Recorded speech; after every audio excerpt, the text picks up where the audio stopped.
First and foremost, business requirements. So you cannot start a WMS selection project if you don't have your own business requirements documented in a well and easy to read fashion. So the very first thing is to go visit your buildings, establish what your requirements are, and create a document that you can easily share with any potential WMS vendor.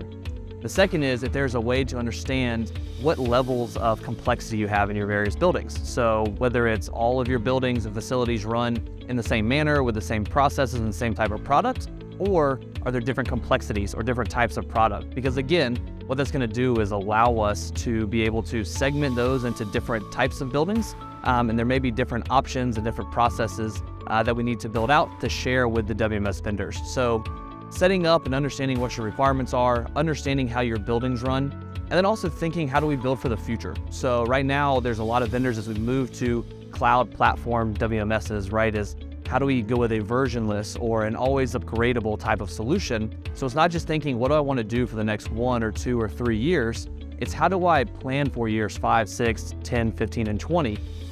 Technology changes very fast, and the ability to think through now, today, here in 2023, what might my DC look like in 2028, potentially 5 years down the road, and what features and functionality might I want to take advantage of? How does it integrate with robotics and automation? How does it integrate with various parcel shipping providers? If you're an e-commerce provider, we need to look beyond your traditional carriers, and are there regional carriers that we need to be able to integrate with?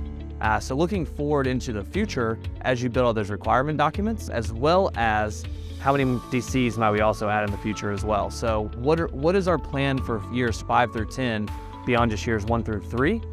As you set up and engage with different vendors at that point, then you hand them off a really well-established playbook for what your future looks like.